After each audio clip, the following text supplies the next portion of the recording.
If you are watching this video right now, this video is meant to find you.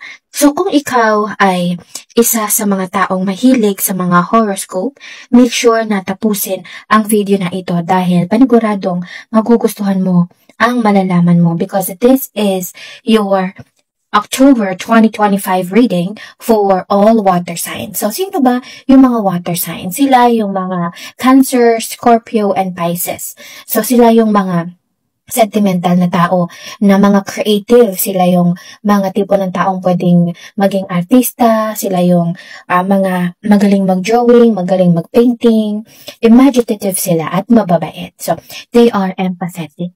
Or yun nga, pag empathetic ang tao, usually they are sentimental. Yan talaga namang may kasabihan sila na it's the thought that counts. So, if you are one of the sign, this is your October 2025 general reading. Okay, this is for all water signs like Cancer, Scorpio, and Pisces.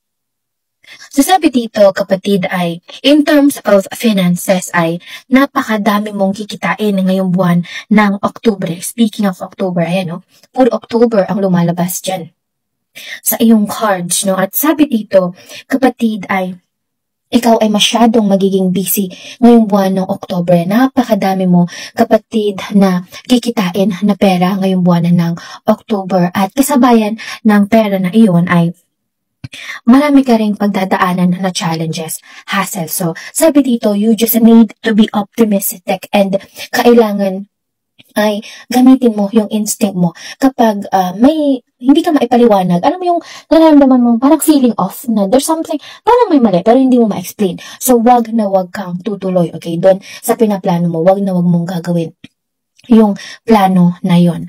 At sinasabi dito na pagdating sa career, it could be business or it could be career, talagang ayun ang nakikita kong challenging sa'yo dahil kasabayan ng pagkita mo ng marami ay yung marami ding kaakibat na hassle or challenges. Pero nakikita ko naman na pagtatagumpayan mo yan or malulusutan mo yan yung mga challenges na yan kapag naging optimistic ka. Ikaw kasi yung tipo ng tao na hindi ka naman nawawalan ng pera. Ang ganda ng pasok ng pera sa'yo di ba?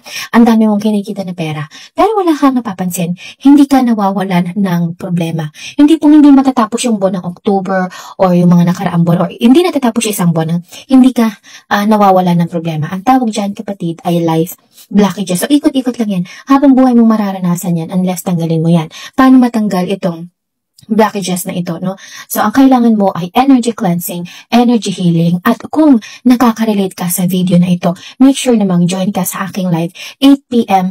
to 3 a.m. dahil kaya kitang tulungan na matanggal yan kapatid through energy cleansing. Tandaan, hindi po nagpapabayad si Queen Empress. All guidance and readings are free. Make sure na i-click ang subscribe button para makasali ka sa aking mga special live. At tandaan, hindi po ako nagpapa-private reading, hindi po ako nagpapabayad. All guidance and readings are free. So, i-claim mo na ang positibong mangyayari pagdating sa iyong kaperahan. In terms of sa family matters, maganda naman ang nakikita kong mangyayari sa iyo pagdating sa iyong pamilya, love life, and finances, no? So, more on pumupukaw lang ng atensyon ko dito ay it's about career or business, okay? At comment, I claim money, abundance, okay? I-comment niyan dahil ngayon pa lang, i-claim mo na matitriple pa yung ganyang kadaming pera na yan. Those stars represents pera po at tawag po dyan ay pentacles, no?